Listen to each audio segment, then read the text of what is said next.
Oduu BBC Afaan Oromoo.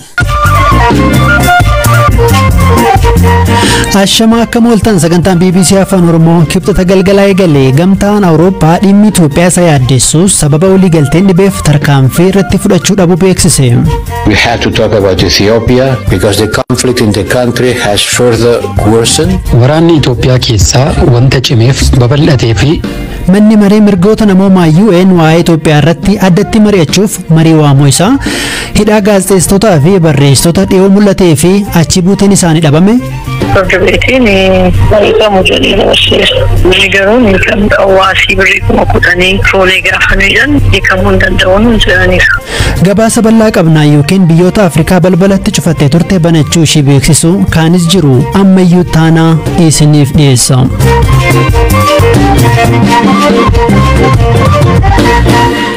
Manni maree mirgoota namoomaa dhaabbata biyyoota gamtoomanii haala qabiinsa mirgoota namoomaa Itoophiyaa keessa jiru irratti addatti mari'achuuf beellama qabate walga'iin gaafa jimaataa taasifama kan jedhame yoo ta'u mariin akka taasifamu gamtaan Awurooppaa akkasumas biyyoonni kaan waamicha taasisuun isaanii dhaga'ameera. Itoophiyaan garuu marii taasifamuuf beellama qabameen gadduu ibsite. Walga'iin waamamee akeeka siyaasaa qaba kan jette Itoophiyaan miseensonni mana marichaas akka irraa hafaniif waamicha taasifte. Qorannoon waloo dhaabbata biyyoota gamtoomanii fi komishinii Itoophiyaan taasifame qaamoleen hunduu badii raawwatu agarsiiseera. Hirphaa gammachuu dabalee nutti hima. Akka ibsa ministeera dhimma alaa Itoophiyaa baasetti gareen qorattoota waloo bu'aa hojii qorannoo cimaa ji'ootaaf gaggeessan ji'a darbe ifa taasisuu hordofee mootummaan yaada furmaataa dhiyaatan dhimmee hojiirra oolchuudhaaf fedhii qabaachuu hime. Haa ta'u malee mana maree mirga namoomaa dhaabbata biyyoota gamtoomanii keessaa warri carraaqqii mootummaan Itoophiyaa taasisaa jiru kanaaf bakka hin qabne kaayyoo fedhii siyaasaa duubaa qabu fakkaatu milkeessuudhaaf korri addaa akka taa'amu barbaadu jedhee ibse. Mootummaan Itoophiyaa jaarmiyaan namoomaa dhaabbata biyyoota gamtoomanii kun ammaan duras loogaa akka ture akeekuun ammas yakki humnoota TPLF naannolee to'atanii turan keessatti raawwatan saaxilamaa yeroo jirutti yaa'iin waamame sirrii akka hin taane ibse. Hooggantuun komishinii mirga namoomaa dhaabbata biyyoota gamtoomanii Michel Bachelet gama isaaniitiin garuu qaamoleen waraana kaaba Itoophiyaatti gaggeeffamaa jiru keessatti qooda qabaniin ammas sarbaminsi mirga namoomaa hamaan raawwatamaa jira jedhan. Bachelet manni maree mirga namoomaa dhaabbata biyyoota gamtoomaniif haala kaaba Itoophiyaa ilaalchisee ibsa kennaniin waraanichi toon dhaabbatiin itti fufeera gara guutuu gaanfa Afrikaatti ce'u mala yaaddoo jedhu jiraachuu dubbatan. Bachelet humnoonni mootummaa fi michoota isaas sarbaminsa mirga namoomaa keessatti qooda qabaachaa jiraachuu isaaniif ragaan jiraachuu dubbataniin gabaasaaleen dhalattoonni Tigraay humnoota seera raawwachiisaniin sabummaa isaanii irratti xiyyeeffachuun Finfinnee keessatti qabamaa jiraachuu agarsiisu akka jirus himaniiru. Haasaan jibbinsaa fi adda fo'anii miidhuun dhalattoota Tigraay irrattis raawwatamuu fi dabalataanis aleellaan gaazexeessitootaa fi miidiyaalee uguruun mudachuus waajirichi ibsa wixata baaseen beekseera. Bachelet itti dabaluun humnoota TPLF'n naannolee Affaarii fi Amaaraa keessatti dhiyeenya kana namoota 200 ol ajjeefamuu fi daa'imman dabalatee namoonni 88 madaa'uu himaniin. Kana malees naannolee Amaaraa keessatti namoonni 200,000 Affaar keessatti ammoo namoonni 76,500 ol sababii weerara TPLF'n buqqa'uu himaniin.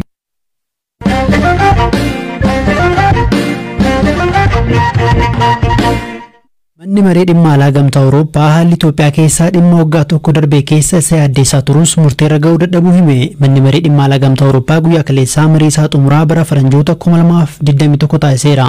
Gamtaa Awurooppaatti bakka bu'aa olaanaa dhimma alaa fi imaammata nageenyaa akkasumas pirezidaantii itti aanaa komishinii gamtaa Awurooppaa kan ta'an Joosef Boreel maricha dura ta'uun gaggeessaa turani. Ibsa isaaniin sarbama mirga namoomaa miidhaa salqunnamtii ajjechaa akkasumas hidhaasa biratti hundaa'ee jedhan gamtichi dhaabsisuufis ta'e tarkaanfii jabaa fudhachuu dadhabuu himan. Kanaafis sababni mana maree alaa gamtaa Awurooppaa keessa walii galteen hin turre jechuun dubbataniiru. We had to talk about Ethiopia because the conflict in the country has further worsened. Waraanni Itoophiyaa keessaa wanta cimeef babal'atee fi rakkoolee namoomaa waan hammeesseef dhimma Itoophiyaas mari'achuu qabna turre. Lolli Itoophiyaa keessaa nageenya biyyattii qofa osoo hin taane kan naannichaas balaarra buusa. Badii amma jiruuf falli furmaata siyaasaa qofaadha. Carraaqqiin gamtaa Awurooppaa qaamolee idil addunyaa kaan kanneen akka gamtaa Afrikaa, Keenyaa fi Yuunaayitid Isteet dhukaasni akka dhaabbatu taasisuu fi qaamoleen waraanarra jiran gara marii akka dhufan gochuu ta'uu qaba. Deeggarsa namoomaa jiraattota kaaba Itoophiyaaf barbaachisu keessaa kan uummata bira gahaa jiru dhibbeentaa 10 qofaadha. Dhibbeentaa 10 qofa. Yeroo ammaa uummanni miliyoona 9 caalu kaaba Itoophiyaatti beela'aa jira. Lolli hamaan ni jira. Lolicha caalaa garuu qaamolee lamaan lola keessa jiraniin sarbamni mirga namoomaa hamaa raawwateera.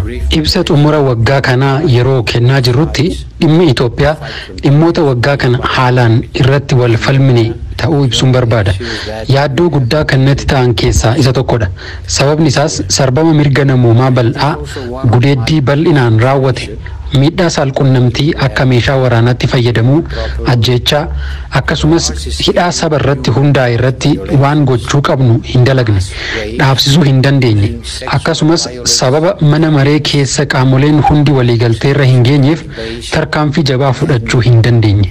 We haven't been able to stop it, and we haven't been able neither to take coercive measures due to the lack of unanimity in the Council.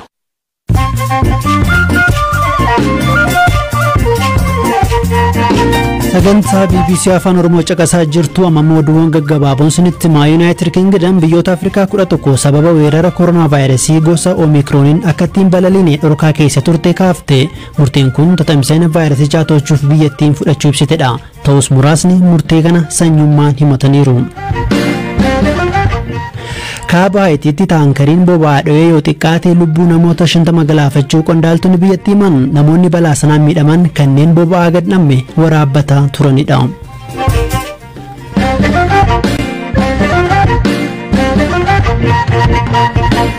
Oduu biraattan ja'a guyyaa kaleessaa barattoonni duraanii barsiisaa herreegaa barsiisuu konkolaataa birrii 700 fi 40 baastu bitanii kennuu fi isinitti himnee turre. Barsiisaan kun Abeel Bulchaa jedhamu akka kaleessa nutti himanitti waggoota 38f barsiisummaarra turaniiru. Dhaluun isaanii magaalaa Naqamtee yoo ta'u bara 1990 keessa manneen barnootaa sadarkaa lammataa Naqamtee keessa barnoota herreegaa barsiisaniiru. Barattoonni isaanii mana barumsaa fi mana isaanitti dhaqanii baratan kunneenis oolmaanuuf oolee jedhaniin osoo isaan hin eegin konkolaataa bitanii kennaniiruu fi barattoota kanneen kan qindeessee fi yeroo ammaa ogummaa injineeringiitiin daandii qilleensa Itoophiyaa keessa kan hojjetu Bizuwaan Tashomaatiin Biraanuu Gammachuun dubbiseera.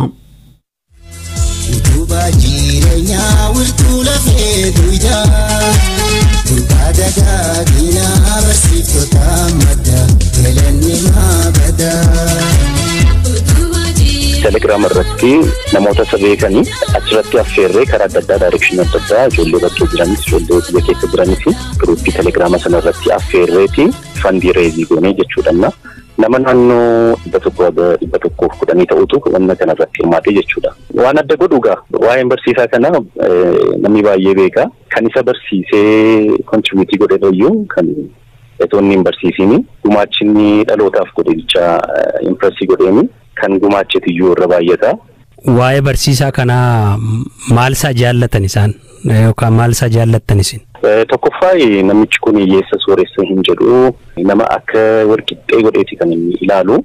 So mana isaatti gaafa barsiisu qarshii 10 haga 15tti kaffalchiisa ture. Barumsa inni barsiisu waliin iyyuu waliin gitu normaali. So yeroo sanatti ijoolleen hiyyeessaa ijoolleen baadiyyaadhaa dhufanii qarshii hin qabdanii deebi'aa jedhee namni isaan deebisu tokko iyyuu hin jiru ture. Galaniiti baratu turanii tolumaa jechuudha. Ijoolleen baadiyyaadhaa even waanuma qabanii waanuma akka baaduufaa kana fidanii shubbeedhaan fidanii fi dhufanii kanuma qabnedhanii innis toleema fudhata ture malee normaali baay'ee nama gaariidha nama tola oolaa ture.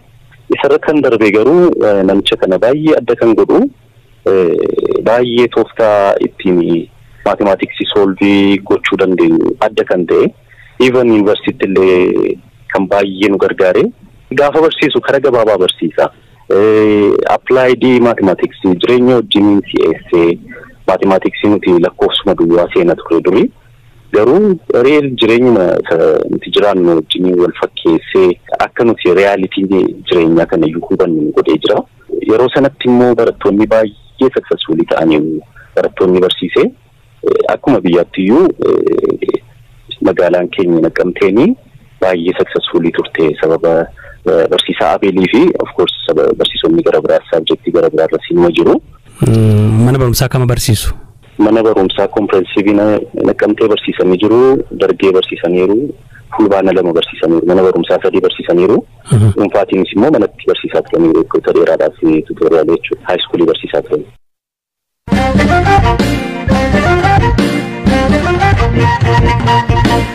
Torbanoota lamaan darban keessa yoo xiqqaate gaazexeessitoonnii fi barreessitoonni 4 Itoophiyaa keessa hidhamaniiru. Kanneen hidhaman keessaa tokko barreessaa fi gaazexeessaa Hinseenii Mokuriyaadha. Maatiin isaa BBC'n dubbisee akka himanitti Hinseenin torban Sanbata darbee hidhame. Eegasii mana murtii dhiyaachuun bilisa jedhamus ammallee hin hiikamne jedhu miseensi maatii dubbisne.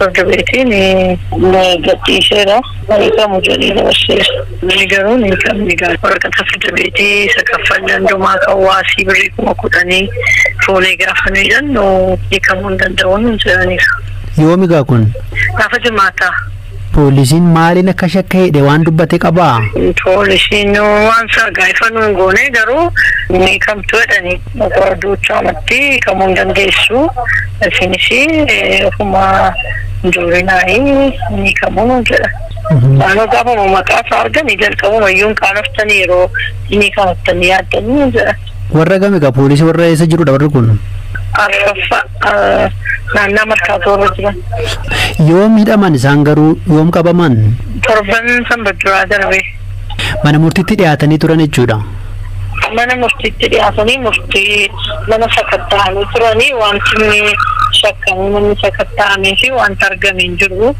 mana murtii kam tokkas murteessee ture naanna masaalamiyaa seetur amma poolisiin waan itti sababan itti shakkee dheef hin dubbanne isin akka maatitti maal shakkitu maal shakkee waan shakkin waan gara biraan qabnu maal shakkii dami ni kamoo jedhani bakka kameera nu jedhani naallee dhuguma seenee fuuchuu ni gaafadhannu amma jalqabdee moo hidhamteettaa jedhani gaafachuu dandeenyu amma baay'ee dhukkubeeyyuu qoricha geessinaaniif qoricha akkatti jedhamu Chinese qaba ibba dhiigaa qaba baay'ee dhukkubee jira galgala kana immoo danda'ee gadi ba'ee nyaata fudhata. Hinseenin alatti torban darbee keessa immoo Yaaspeer Tasfaayee Taamiraat Nagaraa akkasumas Ma'aazaa Shinnaa fi kanneen jedhamanii fi miidiyaa yuutuubii gubbaa sagantaa dabarsuuf dalagan poolisiin to'atamuu maatiin BBC'tti himaniiru. Maatiin Yaaspeerii fi Ma'aazaa buufata poolisii dhaqanii isaan dubbisu BBC'tti himaniiru.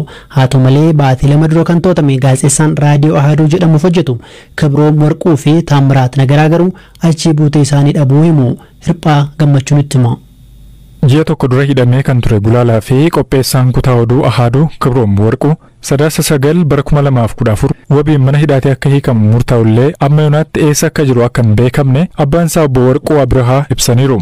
ምንም ነገር ሳታቀርቡ እሱ አስበው አናቀርብን በዋሲ ውጣት አምሽው ተከለስ ተብሎ አዘዘ ሀለትን ወይጋ ጀደኒ ኦቦሌቲ ፊ አቮካዶሳ ወሊን ኒባሃ ጀኒ ኤጋ ቱሬ ኢሳን ሚኒባሲ ሂዳማ ቶኮ ወሊን ፉዳኒ ዶክሰን አባ ሳሙኤል ኢዶ ጀደሙ ጌሰን አቺ ጅራ ነምኒ ቀሙ ኢዶ ሰነይንሴኑ ኡፈተ ሂንቀቡ ኦኔን ኢሳ በቀቅፈሜ ያለሜ ቱሬ qaamni haqaa hojiiwwan badii akkasii yeroo hojjetu nama gaddisiisa. Kaleessa immoo nuti gadhiifni irra jedhanii gabaasan. YouTube irratti Roha Miidiyaa jedhamu dhiyootti kan eegalte gaazexeessituu Ma'aazaa Muhammad sanbata darbee hidhamuu ishee obboleettiin ishee Aganya Warq BBC'tti himteetti.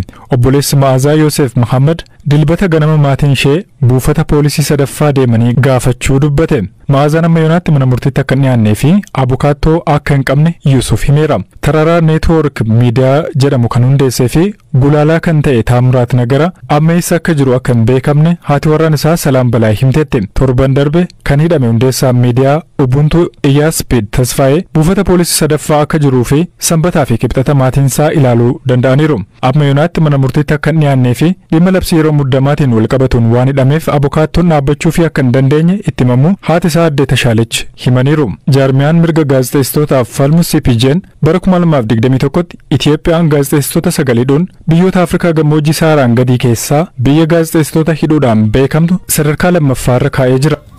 Dhimma hidhaa gaazexeessota kana irratti poolisii magaalaa Finfinnee irraa deebii isaanii argachuuf irra deddeebii yaallus argachuu hin dandeenye. Dhaggeeffattoota keenya sagantaan BBC Afaan Oromoo kibxata galgalaa kan